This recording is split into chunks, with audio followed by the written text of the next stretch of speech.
చాలా మంది నాయకులు ఈ దేశంలో ఉంటారు. ఎంతో మంది ఎన్నో మాటలు ఇస్తారు. మన ఆంధ్రప్రదేశ్లో అయితే 2019 నుంచి 2024 వరకు ఇష్టం వచ్చినట్టు మాటలు ఇచ్చారు. మాటలు ఎలాంటి మాటలు అంటే, నేను వచ్చిన వెంటనే జాబ్ క్యాలెండర్ ఇస్తాను, నేను వారంలోనే సిపిఎస్ని రద్దు చేస్తాను, ఎంతో మంది జాబ్లు ఇచ్చి యువకులను ముందుకు నడిపిస్తానని చెప్పి అబద్ధం మాటలు చెప్పి 2019లో వైఎస్ఆర్సీపీ ప్రభుత్వం వచ్చి 2024కి అబద్ధం మాటలు గోడలన్నీ పగిలిపోయాయి కాబట్టే 11కి వెళ్ళి ఇంట్లో కూర్చున్నారు.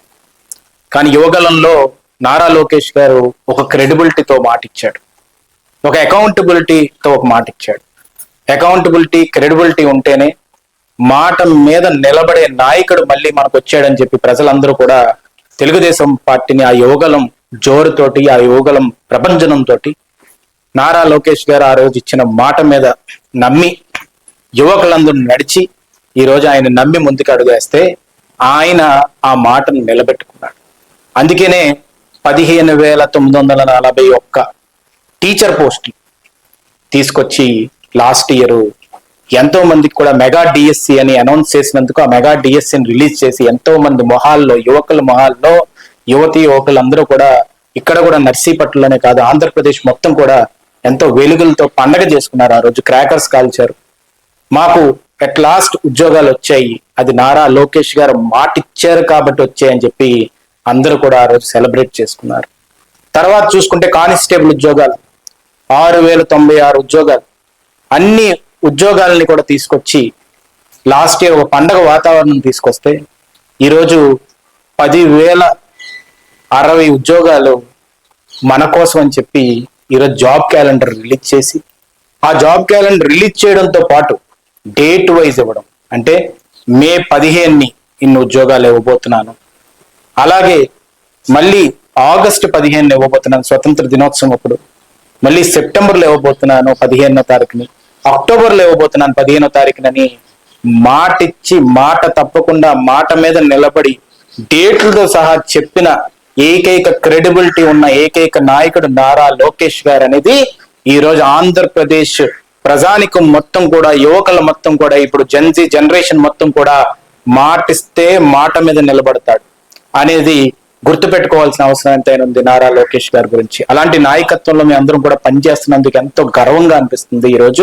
ఈరోజు సుమారుగా 21,955 ఉద్యోగాలు ఈరోజు లాస్ట్ ఇయర్ ఇస్తుంతో, దాంతో పాటు ఈరోజు 10,060 ఉద్యోగాలు మళ్ళీ జాబ్ క్యాలెండర్ కింద రిలీజ్ చేసి, దాంతో పాటు ఆర్సెల్ మిట్టల్ ఈ రోజు స్టీల్ ప్లాంట్ ని ఉక్కు కవచం కింద, ఉక్కు సంకల్పంతో ఒకే ఒక జూమ్ కాల్ తో, ఒకే ఒక వాట్సాప్ కాల్ తోటి ఆ స్టీల్ ప్లాంట్ ని 1,50,000 కోట్ల ఇన్వెస్ట్మెంట్ తోటి ఇక్కడ తీసుకొచ్చి పరోక్షంగా మనకి డైరెక్ట్ గా, ఇండైరెక్ట్ గా ఈరోజు చూసుకుంటే సుమారుగా 1,00,000 ఉద్యోగాలు కల్పించే విధంగా, యాన్సిలరీ ఫ్యాక్టరీస్ వచ్చే విధంగా అనకాపల్లి జిల్లాను డెవలప్ చేస్తున్నందుకు ఆయనకు హృదయపూర్వక కృతజ్ఞతలు తెలుపుకుంటున్నాను. ఇవాళ ఉత్తరాంధ్ర గౌరవం ఈ రోజు ఆర్సెల్ మిట్టల్ ఫ్యాక్టరీ, స్టీల్ ప్లాంట్, అలాంటి గౌరవాన్ని నిలబెట్టడానికి నారా లోకేష్ గారు ఉక్కు సంకల్పంతో ముందుకు అడిగేస్తున్నందుకు ఆయనకు అందరూ కూడా ఈ రోజు తోడుగా నిలిచి, ఉత్తరాంధ్ర ప్రజానికం మొత్తం కూడా ఆయనతోటి నిలబడి, ఆయన మాట మీద నిలబడే తత్వాన్ని ముందుకు నడిపించి, రేపు రానున్న రోజుల్లోని ఇంకో 10 ఏళ్ళు కూటమి ప్రభుత్వాన్ని తీసుకొచ్చి ఇలాంటి ఫ్యాక్టరీలు, ఇలాంటి ఉద్యోగాలు మరెన్నో ఇచ్చే విధంగా, ఎందుకంటే మాట మీద నిలబడతాను అని చెప్పి జగన్మోహన్ రెడ్డి 2019 నుంచి 24 వరకు మాట మీద మాట తప్పను, మడమ తిప్పను, ఈ మాటలన్నీ కూడా ప్రాస బాగుందని ఇష్టం వచ్చినట్టు వాడేశారు. ఆ ప్రాసకి ఈరోజు ఫుల్ స్టాప్ పెట్టిన ప్రజానికం ఒక్కసారి మేలుకొల్పి ప్రతి ఒక్క గ్రామంలోని చెప్పవలసిన అవసరం, బాధ్యత మన యువకులందరికీ ఉంది. అందుకని యువగలం పాదయాత్ర అనేది చిన్న విషయం కాదు. యువగలం పాదయాత్రలో ఇచ్చిన ప్రతి మాట ఆయన గుర్తుపెట్టుకున్నాడు, రెడ్ బుక్ తో సహా గుర్తుపెట్టుకున్నాడు. లా అండ్ ఆర్డర్ కి అగేన్స్ట్ వెళ్ళిన వాళ్ళని కూడా ప్రతి ఒక్కరికి కూడా వెంటాడుతున్నారు ప్రభుత్వం తరపున లా అండ్ ఆర్డర్, అది కూడా కన్ఫైన్ అయ్యి లాకి.